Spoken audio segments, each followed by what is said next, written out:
On the morning of April 14, 1847, in the heart of Louisiana's plantation country, a wealthy landowner named Henri Laval presented his wife with an anniversary gift that would destroy 3 lives forever. The gift was wrapped not in paper, but in a simple cotton dress. A 12-year-old girl named Rose purchased from a neighboring estate for $200. What Madame Laval didn't know, what the household staff whispered about in the quarters after dark, what the ledgers and letters hidden in Henri's study would eventually reveal, was that Rose carried his blood. She was his daughter. For 15 years, this secret festered in the grand halls of Bellemont House, poisoning everything it touched, until the truth emerged in a way that shocked even a society accustomed to unspeakable cruelties. The records were burned, the witnesses silenced, and the official story buried beneath layers of respectability. But some truths refused to stay hidden. Before we continue with the story of the Laval family and the girl who became the center of their unraveling, I want to invite you to subscribe to this channel and hit that notification bell so you never miss stories like this one. And I'd love to know, where are you listening from? Drop a comment below telling me what state or city you're in. Now let's step back to where this tragedy truly began, more than a decade before that fateful anniversary morning. The story of Rose Laval, though she would never be permitted to use that surname, began not in Louisiana, but on a smaller plantation in Mississippi in 1835. Her mother, a woman named Dinah, worked in the house of the Mercier family, where Henri Laval was a frequent guest during his years as a young bachelor, building his fortune in cotton speculation. Dinah was known for her skill with needlework and her quiet dignity, qualities that made her valuable to the household and unfortunately visible to Henri. Henri Laval had arrived in Mississippi in 1833 at the age of 28, with ambitions that far exceeded his modest inheritance. His family had been minor merchants in New Orleans, respectable enough but not wealthy, not connected to the old Creole aristocracy that still dominated Louisiana society. Henri understood that in the expanding cotton economy of the 1830s, fortunes could be made quickly by men willing to take risks and work without the constraints of old money's cautious conservatism. The Mercier plantation, Belle Rive, was one of several properties where Henri conducted business during those early years. He bought cotton futures, arranged shipping contracts, and cultivated relationships with the planters who would become his pathway to wealth and social advancement. Old Monsieur Mercier, a widower whose own sons had died of yellow fever, seemed to appreciate Henri's energy and business acumen. Henri became a regular guest at Belle Rive, sometimes staying for weeks at a time during the busy harvest seasons. It was during one of these extended visits in the summer of 1834 that Henri first truly noticed Dinah. She was 23 years old, had been born on the Mercier property, and had worked in the house since childhood. Her mother had been a skilled seamstress, and Dinah had inherited that talent along with a grace and intelligence that set her apart. She could read. Madame Mercier, before her death, had taught several of the house slaves their letters, a practice that was technically illegal but quietly tolerated in many households. What happened between Henri and Dinah was never recorded in any letter or diary, never spoken of in polite company. But those who worked at Belle Rive during that period would later remember seeing them together in the sewing room, where Dinah worked on the household's linens, and Henri would sometimes appear with questions about fabric orders or household accounts. They would remember the way Henri looked at Dinah, and the way she would lower her eyes, but not before something passed between them that was more than the usual dynamic between master and slave. The relationship, if it could be called that, lasted through the fall of 1834. Henri was young, far from home, and operating in a world where white men's access to enslaved women was simply an accepted reality, rarely questioned and never punished. Dinah had no power to refuse, no protection, no choice. Whether there was any genuine feeling between them, or whether it was simply another exercise of power disguised as romance, is impossible to know. What is certain is that by December of 1834, Dinah knew she was pregnant. She told no one at first. In a world where enslaved women's bodies were not their own, Pregnancy was always complicated.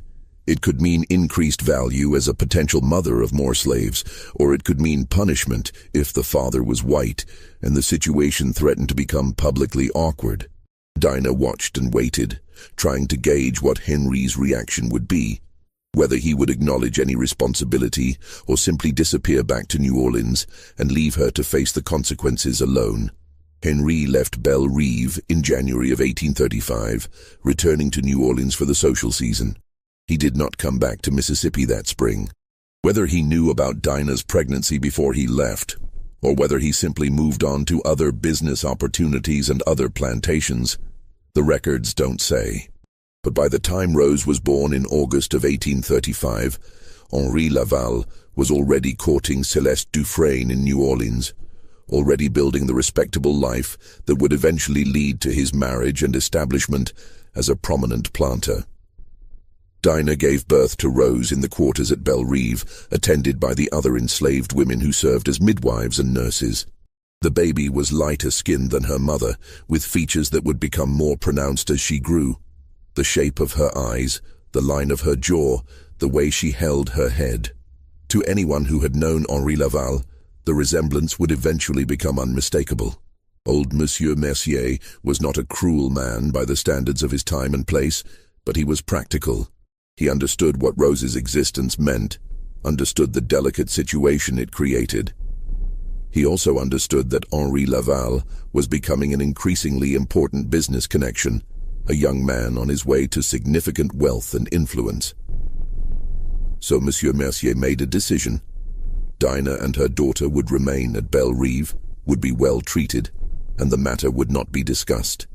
It was a solution that maintained everyone's dignity, or at least the appearance of it. Rose grew up in the quarters at Belle Rive, learning to work alongside her mother. She was a bright child, quick to learn, and Dinah taught her everything she knew about sewing and household management. But Dinah also taught her daughter something else: how to be invisible, how to keep her eyes down and her thoughts hidden, how to survive in a world that saw her as property. These were lessons that would serve Rose well in the years to come, though they could not protect her from everything. Henri Laval visited Belle Rive occasionally during Rose's childhood, though less frequently than in his bachelor years. He was married now, established at his own plantation in Louisiana, focused on building his cotton empire.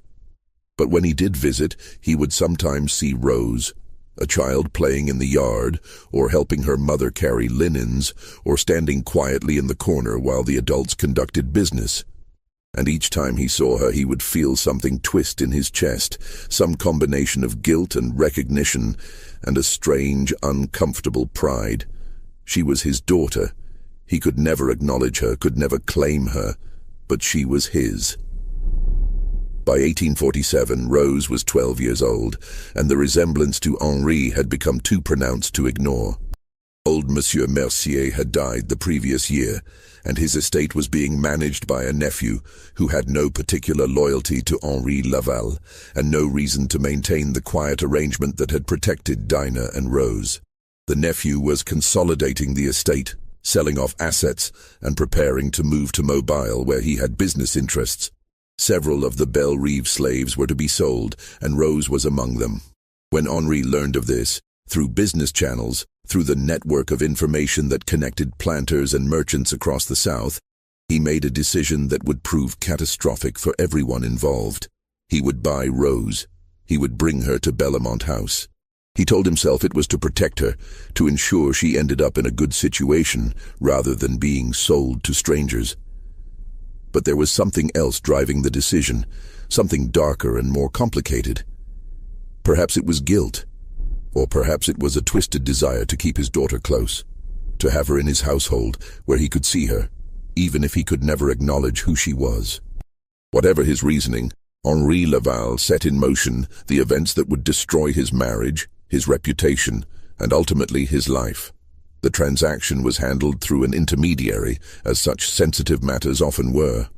In March of 1847, Henri arranged for a business associate named Charles Dupont to approach the Mercier nephew about purchasing several slaves, including a 12-year-old girl skilled in household work. The price was fair, $200, standard for a healthy young slave with house training. The paperwork was unremarkable. Just another bill of sale in a society where such documents were produced by the thousands every year. Dinah was not included in the sale. The separation of mother and daughter was common enough in the slave trade to raise no particular comment, though those who witnessed Dinah's grief that day would remember it for years. She held Rose until the last possible moment, whispering something in her ear that no one else could hear. Later, those who had been present would wonder what Dinah had told her daughter in those final moments. A warning, a blessing, instructions for survival. Whatever the words were, Rose carried them with her when she was loaded into the wagon that would take her to Louisiana. The journey from Belle Rive to Belmont House took 4 days. Rose traveled with 3 other slaves who had been purchased by various buyers in the area, 2 field hands, and a woman who would work as a cook. They were chained together in the back of the wagon, given minimal food and water, and allowed to sleep on the ground at night. It was Rose's first experience of the brutal reality of being sold, of being transported like livestock from one owner to another. She had lived her entire life at Belle Rive, had known only one place, one community. Now she was being taken to a strange household, to work for people she had never met, for reasons she didn't understand. Rose arrived at Belmont House on April 10th, 4 days before the Laval's 9th wedding anniversary. The plantation was larger and grander than Belle Rive, with a main house that seemed enormous to Rose's eyes. 2 stories of white-painted wood with tall columns and wide galleries, surrounded by gardens and outbuildings. The quarters where the slaves lived were set back from the main house, a row of small cabins that housed the 40-some people who worked the cotton fields and maintained the household. Rose was kept in the quarters initially, given time to adjust to her new surroundings. The other house slaves studied her with curiosity and some suspicion. New slaves always disrupted the established hierarchy, and Rose was particularly puzzling. She was too light-skinned, too carefully selected. And there was something about the way Monsieur Laval had looked at her when she arrived, a look that the older slaves recognized and that made them uneasy. An elderly woman named Judith, who had worked at Belmont House for 30 years and served as the unofficial leader of the house slaves, took Rose aside on her second day. They were in the kitchen, where Rose was being taught the layout and routines of the household. "Child," Judith said quietly, making sure no one else was close enough to hear, "you need to understand something. You're in a dangerous position here. I don't know what the master's thinking, bringing you here, but it's not good. You keep your head down, you do your work, and you don't give Madame any reason to notice you more than necessary. You understand?" Rose nodded, though she didn't fully understand. She was 12 years old, had been torn from her mother and everything she knew, and was trying simply to survive each day. The complexities of the situation she had been placed in were beyond her comprehension. On the morning of April 14th, Henri called Rose into the main house. It was early, before Celeste had risen, and the house was quiet except for the sounds of the kitchen staff preparing breakfast. Henri met Rose in the hallway outside his study, and for a long moment, he simply looked at her. In the morning light coming through the tall windows, the resemblance between them was striking. The same eyes, the same shape of face, the same way of holding themselves. Henri felt that familiar twist in his chest, that mixture of guilt and recognition. "You're to be a gift for Madame," he said finally, his voice formal, distant. "For our anniversary. You'll work directly under her supervision, helping with her wardrobe and personal needs. You'll be respectful, obedient, and discreet. Do you understand?" "Yes, sir," Rose said quietly, keeping her eyes down as Dinah had taught her. Henri wanted to say more. He wanted to ask about Dinah, about Rose's childhood at Belle Rive, about whether she was frightened or confused. He wanted to tell her that he was her father, that he had brought her here to protect her, that she would be safe in his household. But he said none of these things. To speak them would be to acknowledge a truth that could never be acknowledged, to create a crack in the carefully constructed facade of his respectable life. Instead, He simply nodded and called for Judith to take Rose away and prepare her for the presentation. Rose was dressed in a new cotton dress, pale blue with white trim, finer than anything she had ever worn. Her hair was arranged carefully, braided and pinned in the style that Celeste preferred for her house slaves. She was given a white apron to wear over the dress, marking her as part of the household staff. And then she was made to wait in the hallway, while Henri went to fetch his wife. Celeste was in the morning room when Henri brought Rose to her. The anniversary breakfast had been laid out on the small table by the window, fine china with a delicate floral pattern, fresh flowers from the garden arranged in a crystal vase, all the markers of civilized domesticity. Celeste was dressed in a morning gown of pale yellow silk, her dark hair arranged in the elaborate style she favored. She was 38 years old, still beautiful in the severe way of women who have learned to use their appearance as a form of power. "My dear," Henri said, his voice carrying the formal courtesy that had characterized their marriage for years. "I have an anniversary gift for you. This girl, Rose, has been trained in household work and personal service. I thought she might be useful to you, to help with your wardrobe and other needs." Celeste studied Rose with the practiced eye of a woman accustomed to evaluating property. She noted the girl's light complexion, the quality of her features, the new dress that was finer than what the other house slaves wore. She noted the way Henri stood slightly too close to the girl, the way his voice had a particular tone when he spoke about her. And then Celeste looked at Rose's face, really looked at it, and saw something that made her blood run cold.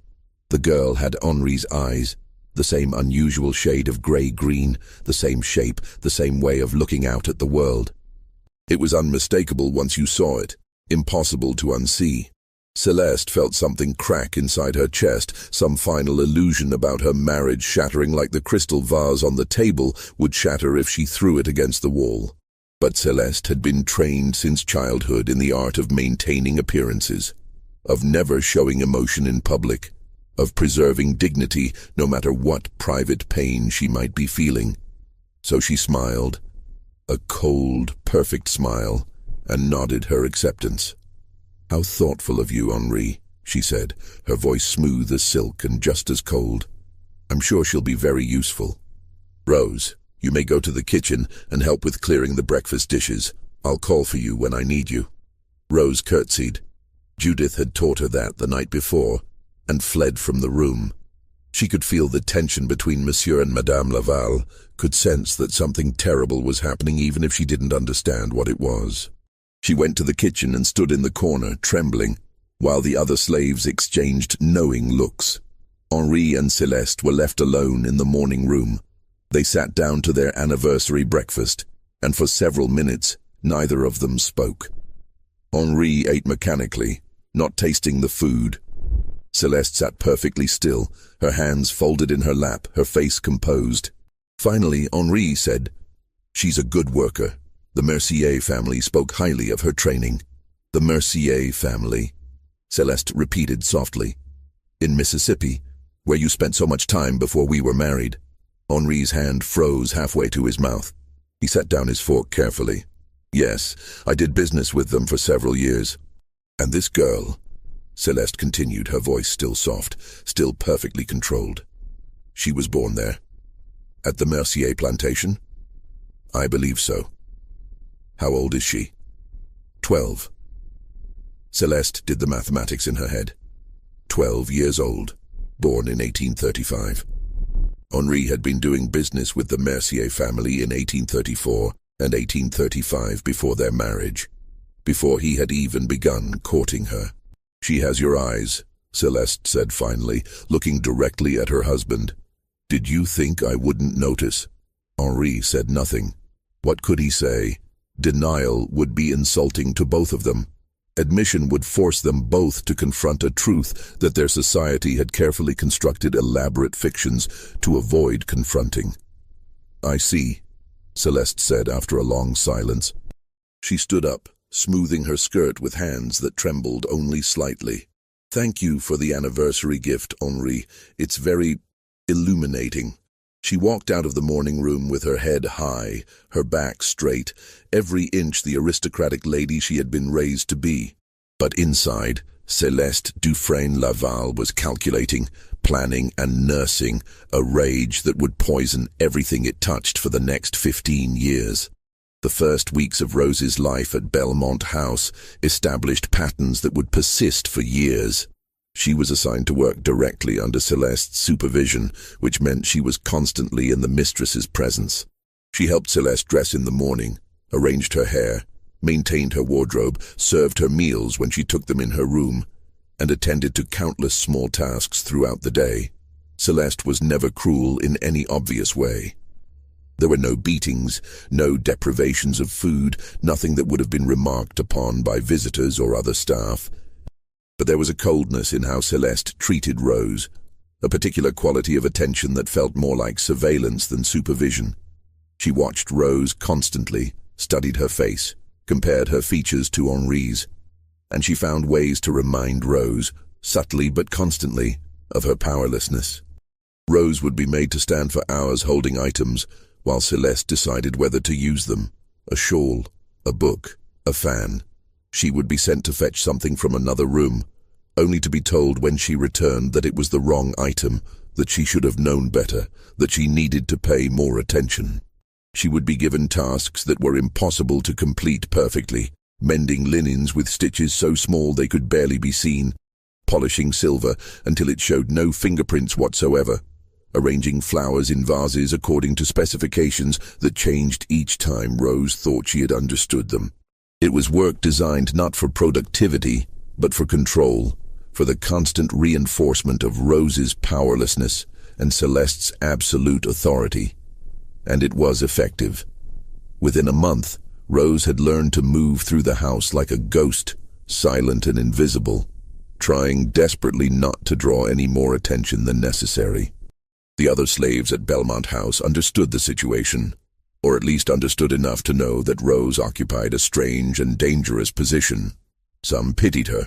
Judith, the elderly woman who had tried to warn Rose on her first day, would sometimes slip her extra food or a kind word when Celeste wasn't watching.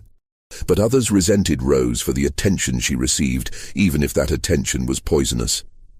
She was a house slave, which already set her apart from the field workers. She worked directly for Madame, which gave her a certain status.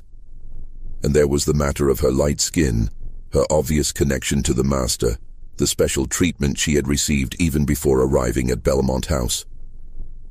Rose had no real friends in the quarters, no confidants.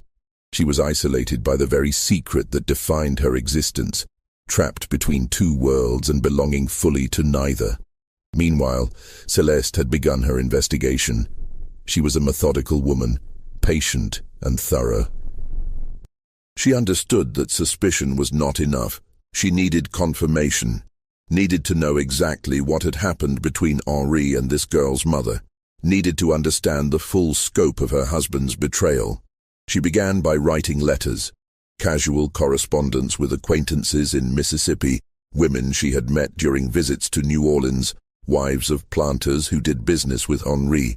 The letters were full of the usual social pleasantries, but they also contained careful questions. Did you know the Mercier family? Such a tragedy about old Monsieur Mercier's death. I understand they've sold several of their people recently. There was a girl, Rose, who came to work for us, such a well-trained young thing. Do you know anything about her background? The responses came slowly over the summer of 1847. Most contained nothing useful, just vague pleasantries and expressions of sympathy for the Mercier family's losses. But then, in August, a letter arrived from a woman named Madame Rousseau, whose husband owned a plantation neighboring Belle Rive. The letter was full of gossip, as Madame Rousseau's letters always were. She wrote about the weather, about the cotton crop, about various social events and scandals. And then, almost as an afterthought, she wrote, "You mentioned the girl Rose who came to work for you. Yes, I remember her mother, Dinah, such a skilled seamstress. There was some talk years ago about the circumstances of Rose's birth. You know how people gossip.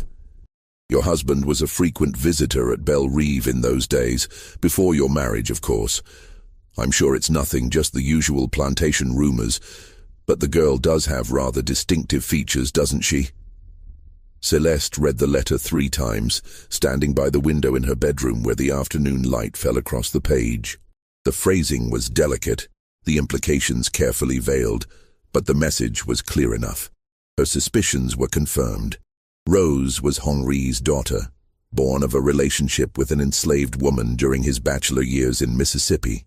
That evening, Celeste confronted Henri in his study. It was after dinner and the house was quiet. She closed the door behind her and stood in front of his desk, the letter from Madame Rousseau in her hand. "I know," she said simply. Henri looked up from the ledger he had been reviewing. He saw the letter, saw the expression on his wife's face, and understood immediately what she meant. "Celeste," he began. "Don't," she interrupted, her voice sharp. "Don't insult me with denials or explanations. I know what you did. I know who that girl is, and I know that you brought her into this house, into my household, as some sort of, what, penance? Attempt at protection? A way to keep your bastard daughter close while maintaining your respectable facade?" Henri stood up, his face flushing. "It wasn't like that. I was trying to help her. The Mercier estate was being sold, and she would have been sent to God knows where. I thought if I brought her here—" "You thought you could have it both ways," Celeste said coldly. "You thought you could keep your daughter as your slave, could see her every day, could feel better about yourself for protecting her, all while never having to actually acknowledge what you'd done or face any real consequences for it. And you thought I would never know, or that if I did know I would simply accept it like a good wife and say nothing. What do you want me to do?" Henri asked, his voice tired. "She's here now, she's a child. Whatever happened with her mother was 12 years ago, before we were married. I can't change the past." "No," Celeste agreed, "but you can change the present. You can sell her, send her away, remove this reminder of your indiscretion from my house." Henri shook his head. "I won't do that. She's safe here. She's being treated well. To sell her now would be to condemn her to who knows what kind of situation." "How noble of you," Celeste said, her voice dripping with sarcasm.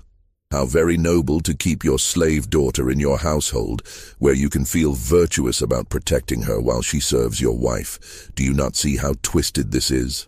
How insulting it is to me to have to look at her every day, to see your eyes looking back at me from her face." "I'm sorry," Henri said quietly. "I'm sorry for all of it, but I won't sell her. That's final." Celeste stared at her husband for a long moment. Then she smiled, a cold, terrible smile that made Henri take a step back. "Very well," she said. "She stays. But understand this, Henri. She is my property now. You gave her to me as a gift, remember? That means I decide how she's treated, what work she does, what happens to her. You've absolved yourself of responsibility by making her mine. So she's mine, and you will not interfere with how I choose to manage my own property." She turned and walked out of the study, leaving Henri standing alone among his ledgers and account books, surrounded by all the evidence of his wealth and success, and feeling more powerless than he had ever felt in his life. From that night forward, the dynamic at Bellamont House shifted into something darker. Celeste's treatment of Rose became more pointed, more deliberately cruel in small ways. The tasks became more tedious, the standards more impossible, the criticism more constant, and Henri, bound by his own words and his own guilt, could do nothing but watch. The years between 1847 and 1852 saw Rose grow from a frightened child into a young woman trapped in an impossible situation. She understood by now, through overheard conversations and the way Celeste looked at her, that Henri was her father. But this knowledge brought no comfort, no protection. If anything, it made her position more precarious. Rose learned to read Celeste's moods, to anticipate her needs, to make herself as invisible as possible. She learned which rooms to avoid when Madame was in a particularly dark mood, which tasks were most likely to meet with approval, which silences were safest. It was an education in survival, in navigating a world where she had no power and no protection. Henri avoided Rose as much as possible. When he did encounter her in the house, his expression was a mixture of guilt and something else. Perhaps regret, perhaps resentment that she existed as a living reminder of his past indiscretion and present moral failure. He never spoke to her directly if he could avoid it, never acknowledged the connection between them. To do so would be to admit the truth, and admission was impossible. But there were moments when the facade cracked slightly.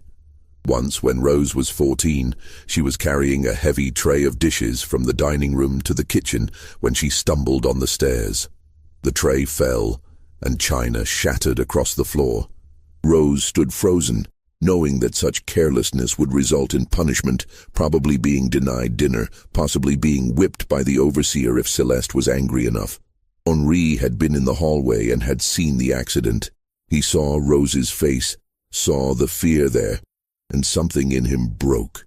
He called for Judith to clean up the mess and told Rose to go to the kitchen. When Celeste came to investigate the noise and demanded to know who was responsible, Henri said it had been one of the other slaves, that the matter had been dealt with, that Celeste needn't concern herself. It was a small protection, a small lie, but it was the only thing Henri could offer. And Rose, standing in the kitchen and listening to her father lie to protect her, felt a complicated mixture of gratitude and grief. He was her father, and he cared enough to lie for her. But he didn't care enough to free her, to acknowledge her, to give her any real protection or any real life. As Rose grew older, new dangers emerged.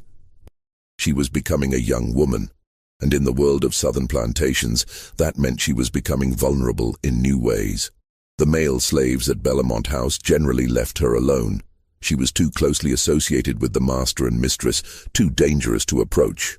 But there were visitors to the plantation, business associates of Henri's who would sometimes stay for days or weeks. And there were the white men who worked on the property, the overseer, the bookkeeper, the various tradesmen who came and went. Rose learned to avoid being alone with any of them. Learned to keep to the main house where Celeste's presence offered a strange kind of protection.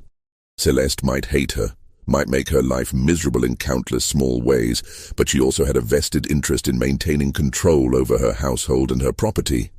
No one would touch Rose without Celeste's permission, and Celeste was not inclined to grant that permission. But in 1850, when Rose was 15, the situation changed. Henri hired a new overseer named Thomas Garrett to manage the field operations at Bellamont. Garrett was a hard man, typical of his profession. He had worked on plantations across Louisiana and Mississippi, had a reputation for maintaining discipline and maximizing productivity. He was also a man who believed that his position gave him certain privileges, including access to enslaved women. Garrett noticed Rose almost immediately. She was beautiful in a way that was impossible to ignore. Light-skinned, delicate features, a grace in how she moved that set her apart from the other slaves. And there was something else about her, something in her bearing that suggested she was different, special, connected to the master's household in some significant way. Garrett began to pay attention to Rose, finding excuses to be near the main house, making comments that started as seemingly innocent observations and gradually became more pointed. He would compliment her appearance, ask her questions about her work, suggest that she must get lonely working in the big house all day. Rose understood the danger immediately. She had seen what happened to slave women who caught the attention of white men, had heard the stories whispered in the quarters. She tried to avoid Garrett, but it was difficult. He had legitimate reasons to be around the main house. He needed to report to Henri about the field operations, to coordinate with the house staff about supplies and schedules. And he was clever about his pursuit, never doing anything obvious enough to be reported, never crossing the line in ways that could be clearly documented. Rose finally worked up the courage to mention Garrett's behavior to Celeste. It was a desperate move, but she hoped that the mistress might intervene, if only to protect her property. She waited until she was helping Celeste dress one morning when they were alone in the bedroom. "Madame," Rose said quietly, her voice shaking, I need to tell you something.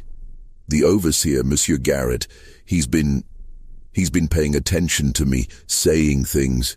I'm afraid of what he might do." Celeste continued fastening her dress, not looking at Rose. For a long moment she said nothing. Then, finally, she turned and looked at the girl with cold eyes. "You will manage your own difficulties," Celeste said flatly. "Do not bring such matters to me again. You are not a child anymore, Rose. You should be capable of handling the attention of men without running to me for protection." Rose felt something die inside her chest. She had known that Celeste hated her, had known that she could expect no kindness from the woman who owned her. But she had hoped, desperately, that Celeste's sense of property rights, her desire to maintain control over her household, would offer some protection. Instead, Celeste was making it clear that Rose was on her own, that whatever happened to her was her own problem. "Yes, madame," Rose whispered, and said nothing more. The rejection was devastating, but it also clarified Rose's situation with brutal honesty. She was truly alone. Henri wouldn't protect her because to do so would be to acknowledge their relationship. Celeste wouldn't protect her because she wanted Rose to suffer. The other slaves couldn't protect her because they had no power. Rose was trapped in a situation where she was vulnerable to any white man who decided to take an interest in her, with no recourse and no hope of intervention. She began to plan. It was a desperate, probably hopeless plan, but it was all she had. She would save every penny she could get her hands on, tips from visitors, coins found in the laundry, anything. She would learn everything she could about the world beyond Bellamont House, about routes north, about people who might help escaped slaves. And when the time was right, when she had enough resources and enough knowledge, she would run. It was a fantasy, really. The chances of a young enslaved woman successfully escaping from Louisiana to freedom in the north were infinitesimal. The patrols were constant, the penalties for helping runaways were severe, and the distances were vast. But the fantasy gave Rose something to hold on to, some sense of agency in a life where she had none. The summer of 1852 brought the crisis that would accelerate the tragedy unfolding at Bellamont House. Thomas Garrett's attention to Rose had become increasingly aggressive over the past 2 years. He had progressed from comments to touches, a hand on her arm when she passed him in the yard, fingers brushing against hers when she handed him something, a grip on her shoulder that lasted too long. Rose had been doing everything in her power to avoid being alone with him. But on a humid afternoon in July, her luck ran out. She was working in the laundry house behind the main building, a small structure where the household's linens were washed and ironed. It was hot, exhausting work, and Rose was alone. The other woman who usually worked with her was sick, confined to the quarters with a fever. Rose was bent over the washing tub, scrubbing at a stained tablecloth, when she heard the door open behind her. She turned and saw Thomas Garrett standing in the doorway, blocking the only exit. He was smiling, but it was not a kind smile. "Afternoon, Rose," he said, stepping inside and closing the door behind him. "Thought I'd come see if you needed any help with that heavy work." "No, thank you, sir," Rose said, her voice steady despite the fear rising in her throat. "I'm managing fine." "Now that's not very friendly," Garrett said, moving closer. "I've been trying to be nice to you for 2 years now, and you just keep running away. That's not polite, Rose. That's not respectful." Rose backed away, but there was nowhere to go. The laundry house was small, and Garrett was between her and the door. She looked around desperately for something she could use as a weapon, but there was nothing, just tubs of water and piles of linens. "Please, sir," she said, hating the pleading tone in her voice, but unable to stop it. "Please just let me finish my work. Madame will be angry if the laundry isn't done." "Madame doesn't need to know about this," Garrett said, reaching for her. "This can be our little secret." What happened next happened fast. Garrett grabbed Rose's arm, pulling her toward him. Rose tried to pull away, and he slapped her, hard enough to make her ears ring. She stumbled backward, hit the edge of the washing tub, and fell. Garrett was on her immediately, his weight pinning her down, his hands tearing at her dress. Rose fought. She scratched at his face, tried to scream, kicked and twisted, and did everything she could to get away. But Garrett was stronger, and he was angry now. Angry that she was resisting, angry that she wasn't submitting quietly like he thought she should. The struggle lasted several minutes, though to Rose it felt like hours. At some point she managed to grab a wooden washing paddle and hit Garrett across the side of the head with it. He reeled back, cursing, and Rose scrambled to her feet and ran for the door. She burst out of the laundry house and ran toward the main house, her dress torn, her face bruised and bleeding from where Garrett had hit her. She could hear him behind her, shouting, but she didn't stop. She ran up the back stairs and into the house, past the shocked kitchen staff, and straight to Henri's study. Henri was at his desk when Rose burst in without knocking, a breach of protocol that would normally have resulted in immediate punishment. He looked up, startled, and then saw her condition, the torn dress, the bruises, the terror in her eyes. "What happened?" he demanded, standing up. Rose stood before him, trembling, and said the words she had never been permitted to say, the words that had been forbidden for 7 years. "You're my father. Please help me." The silence that followed was absolute. Henri stared at his daughter, and in that moment he could not deny that's what she was, standing before him with his own eyes looking back at him in desperate appeal. For a long moment, something like recognition, perhaps even compassion, flickered across his face. He saw her not as property, not as a problem to be managed, but as his child, his daughter, a human being who needed his protection. Then Celeste appeared in the doorway. She had heard the commotion, had followed Rose through the house. She stood there perfectly composed despite the chaos, and took in the scene. Rose in her torn dress, Henri standing behind his desk with an expression of anguish on his face, the words that had just been spoken hanging in the air between them. "Get out," Celeste said to Rose, her voice like ice. "Go to your quarters and stay there. Do not come back to this house until you are sent for." Rose looked at Henri, hoping for some sign that he would contradict his wife, that he would offer the protection she had begged for. But Henri said nothing. He stood there, frozen, caught between his guilt and his cowardice, unable to act. Rose fled. She ran to the quarters, to the small cabin she shared with 3 other house slaves, and collapsed on her pallet. The other women tried to comfort her, but Rose was beyond comfort. She had finally spoken the truth, had finally claimed her father, and he had done nothing. He had stood there and let Celeste send her away, had chosen his wife and his reputation over his daughter's safety.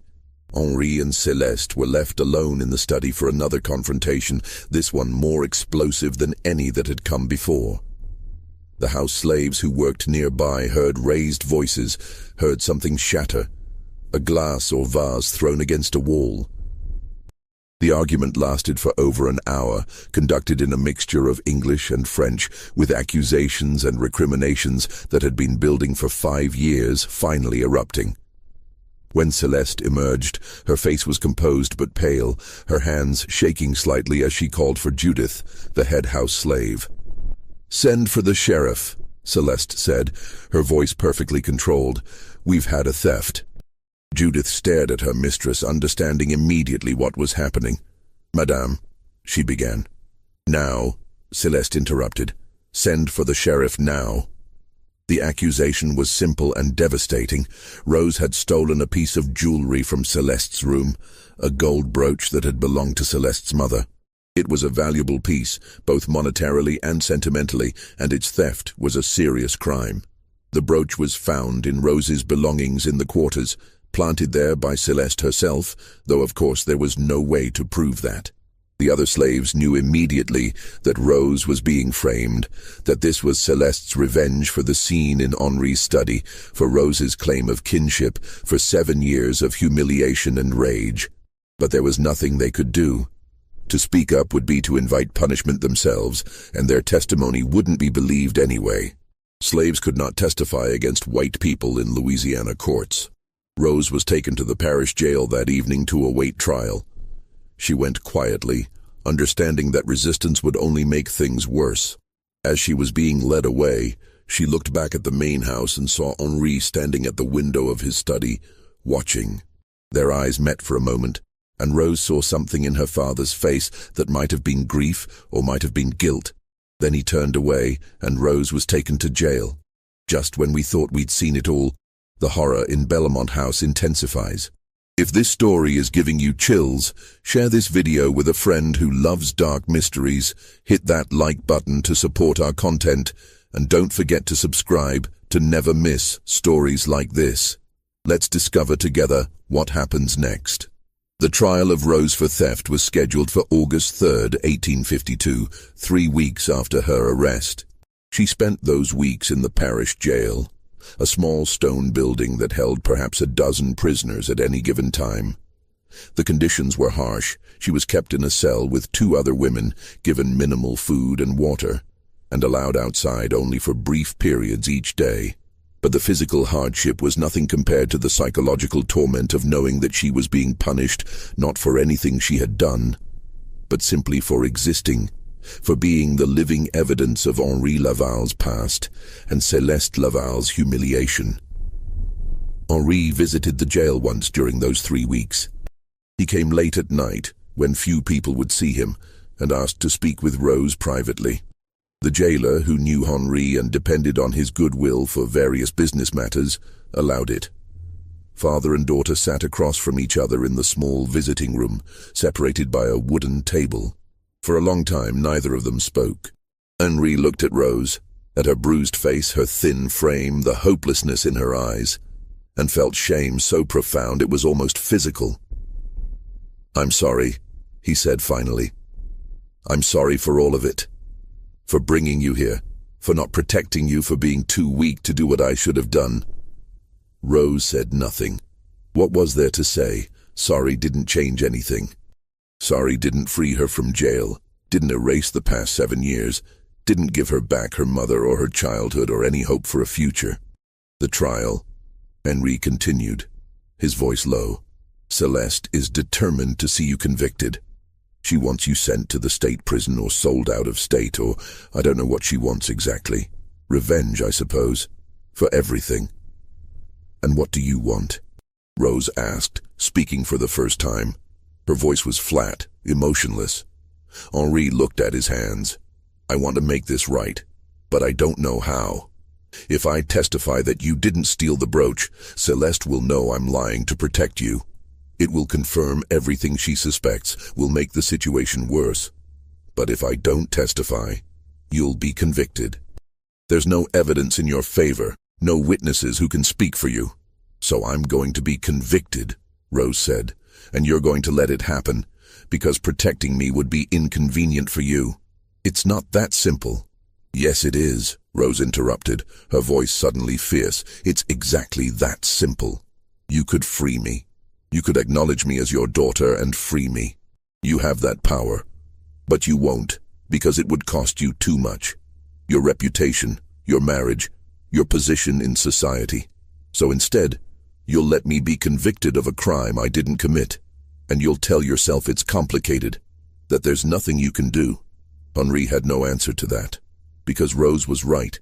He had the power to free her, to acknowledge her, to give her a life. But he wouldn't, because the cost to himself was too high. He was a coward, and they both knew it. He left the jail that night without saying anything more, and Rose was left alone with the knowledge that her father had chosen his comfort over her freedom, had chosen his reputation over her life.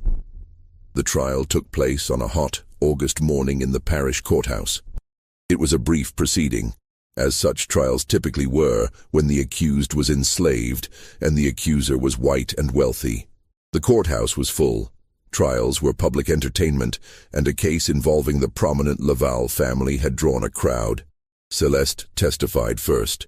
She was composed, dignified, every inch the wronged lady. She described the brooch, a gold piece with pearls and a small ruby, a gift from her mother on her wedding day of great sentimental value.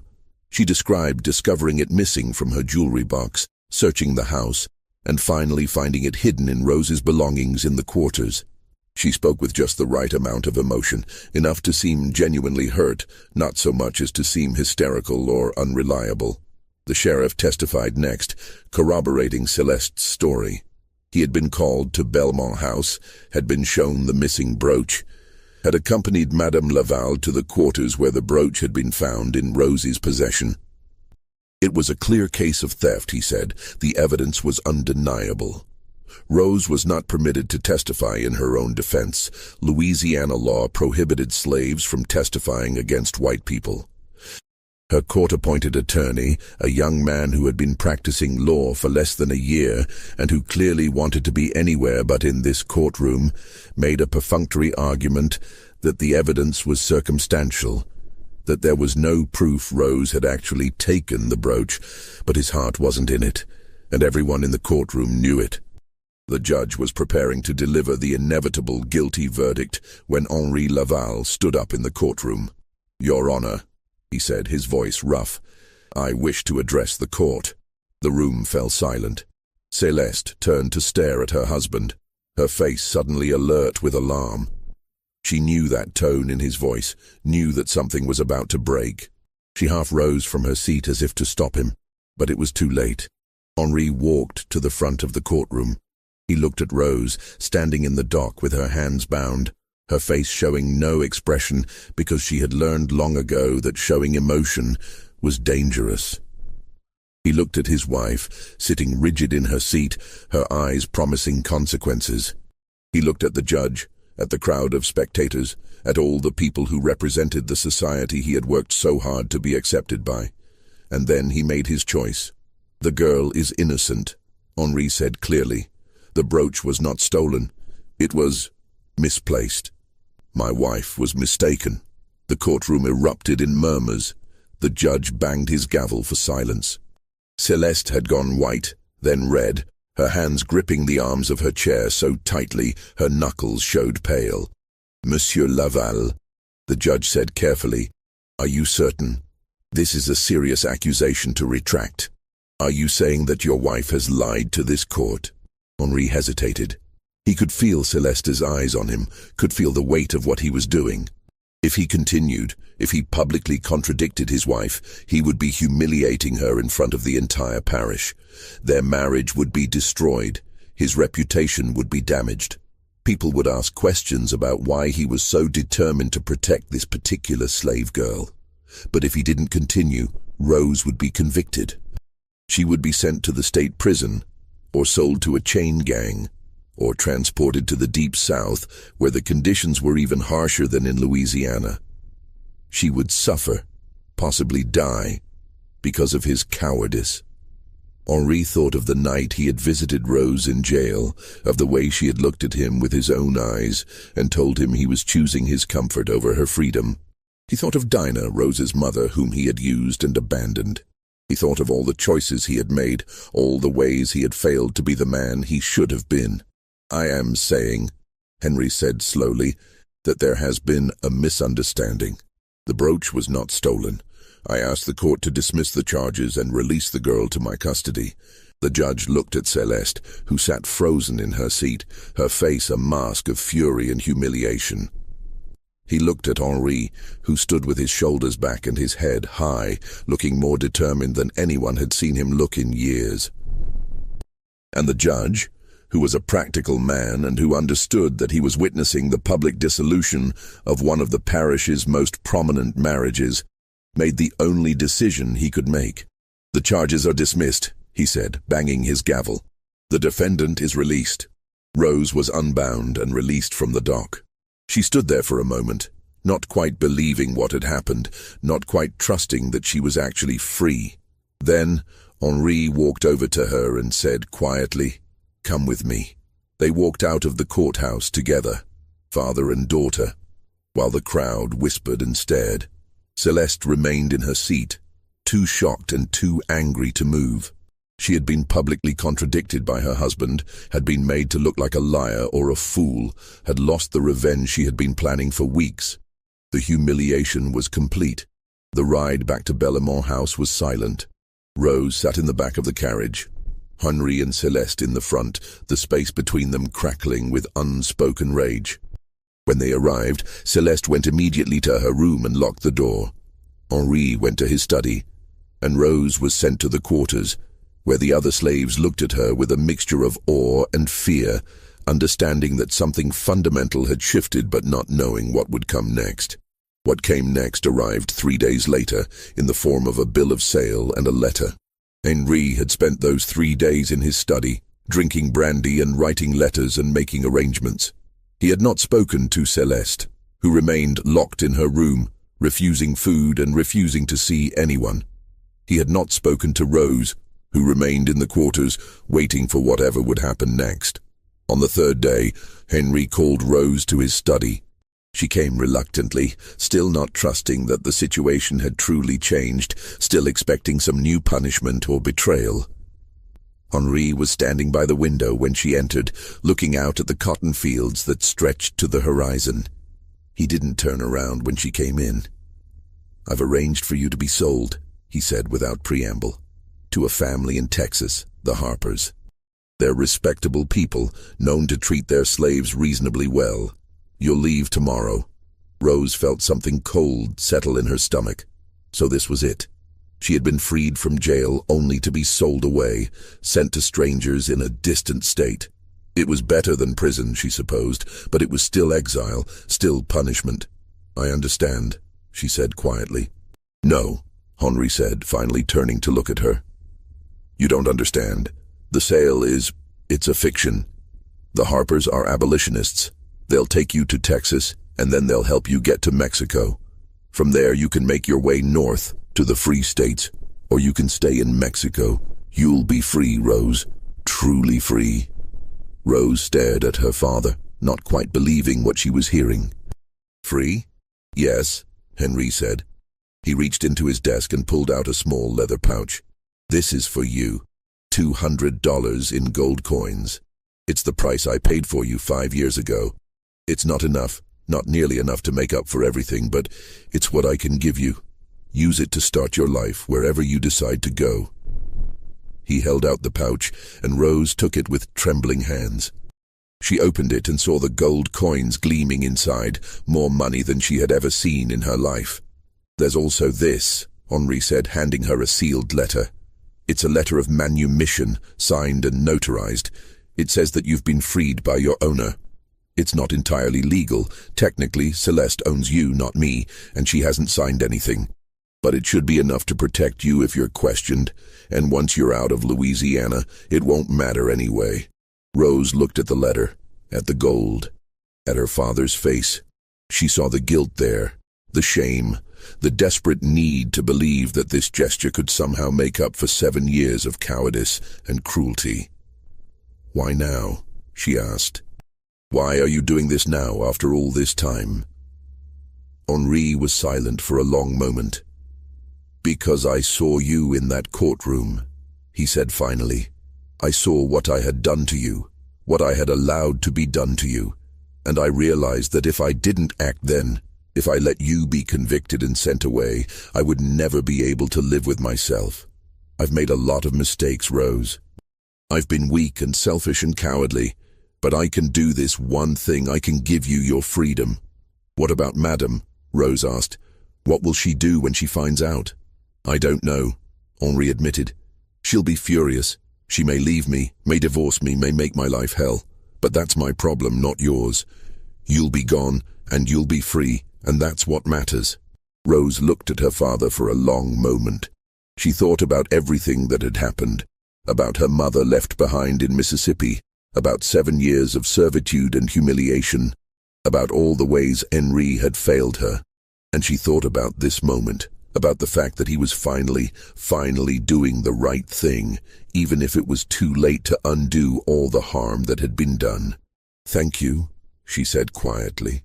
It wasn't forgiveness. She didn't know if she could ever forgive him, but it was acknowledgement, recognition that he was trying, in his inadequate way, to make amends. Henri nodded.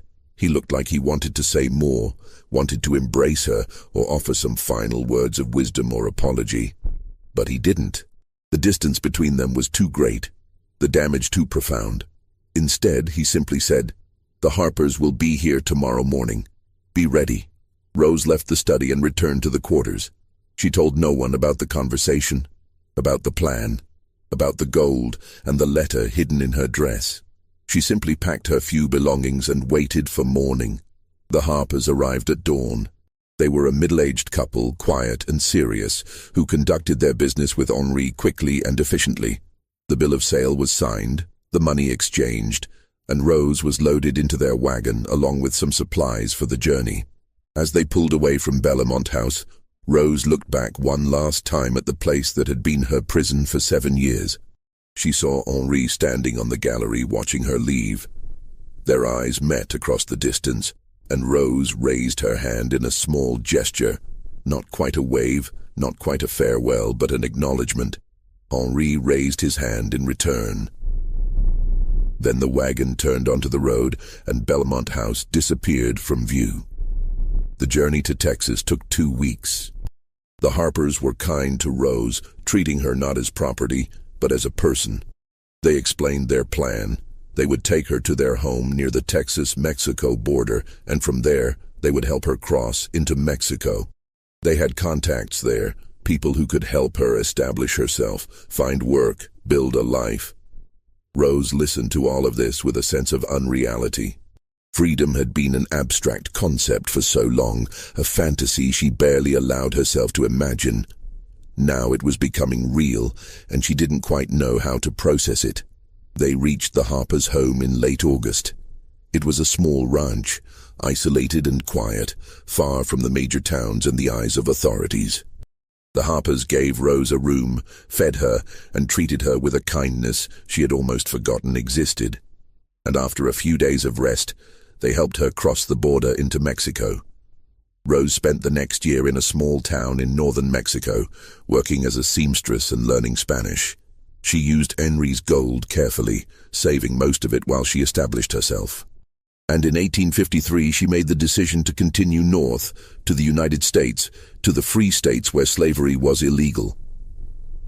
The journey was long and dangerous. Rose traveled with a group of other former slaves, following the routes and safe houses of the Underground Railroad. She worked her way through Texas, through the Indian Territory, through Kansas and Missouri. She saw things that would haunt her for the rest of her life. Slave catchers, bounty hunters, the constant fear of being captured and returned to bondage. But she also saw kindness. She met people, both black and white, who risked their own safety to help escaped slaves. She stayed in homes where families hid runaways in cellars and attics, where food and clothing were provided without expectation of payment, where strangers became allies in the fight for freedom. Rose finally reached Illinois in the spring of 1854, nearly 2 years after leaving Belmont House. She settled in a small town with a community of free blacks and former slaves, people who had made similar journeys and who understood what she had survived. She used the last of Henri's gold to buy a small piece of land and set up a dressmaking business. Over the next few years, Rose built a life. She married a man named James, a former slave from Kentucky who had escaped to freedom 5 years before. They had 3 children together, 2 daughters and a son. Rose taught her daughters to read and write, skills that had been forbidden to her for most of her life. She taught them to sew, passing on the skills her mother had taught her. And she taught them to be proud, to hold their heads high, to never accept that they were less than anyone else. Rose never returned to Louisiana. She never spoke of Henri Laval or Celeste or Belmont House. When her children asked about her past, she would say only that she had been born in Mississippi and had come north as a young woman. The details, she said, were not important. What mattered was the life she had built, the freedom she had